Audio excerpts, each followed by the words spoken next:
Welcome back to the deep dive. You know how easy it is to get, well, caught up when things don't quite go as planned? Oh, absolutely. That downward spiral feeling. Exactly. So today we're diving into the Grace Framework's second step, Right. reflect. We talked about gentleness as the base last time. Right. The foundation. And our sources show reflection is like the bridge, taking us from just feeling clear emotionally to getting some real purposeful insight. Mm-hmm. It's really about turning any experience, especially the tough ones, into a learning opportunity, a stepping stone. So it's a skill then, not just thinking. Precisely. It's the skill of actively looking for the good bits, the hidden lessons, or, the patterns in any situation. It's a deliberate shift A shift from what? from feeling like a victim of circumstance to Yeah. feeling empowered, like you're actually shaping things. It's fascinating, really, how top performers, instead of just beating themselves up over mistakes, Yeah. they actively look for the gift in the failure, even if it seems totally counterintuitive. Okay, so the mindset isn't self-blame. It's curiosity, asking what good can come from this instead of why me.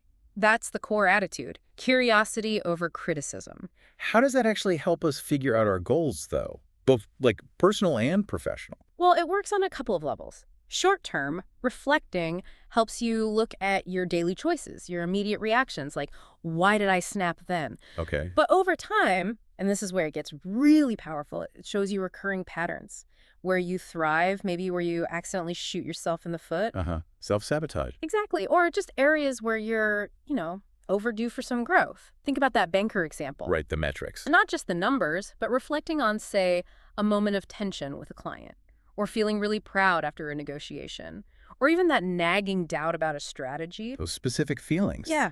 They aren't just stories. They light up your real goals, maybe reveal strengths you didn't realize, or pinpoint where you need a new approach. It connects the dots. That makes sense, linking the small stuff to the big picture.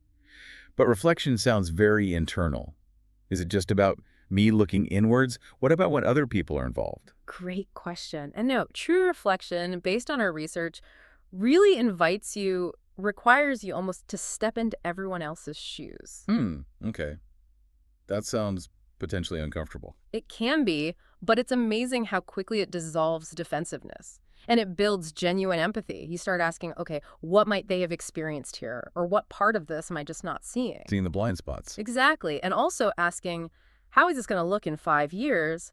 That longer view can really cut through the immediate emotion. I can see how that helps personally. But what about trickier situations, Mm-hmm. like ethical dilemmas, where the stakes feel higher? Yeah, for those, the sources point to something really powerful.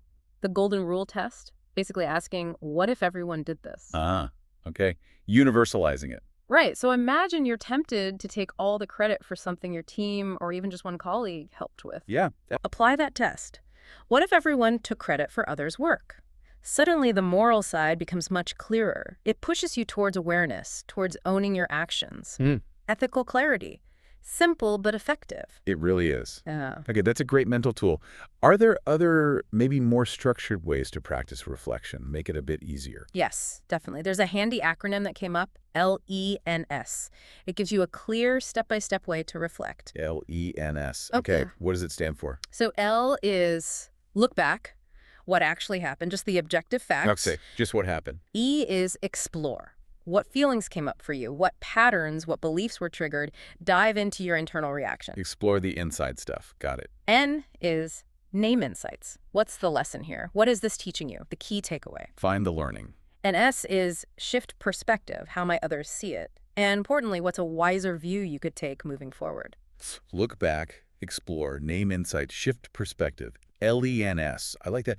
How does using something like LENS actually help people in the real world? Any examples? Oh, definitely. Think about Lena, the product manager. Used LENS after a really tense meeting.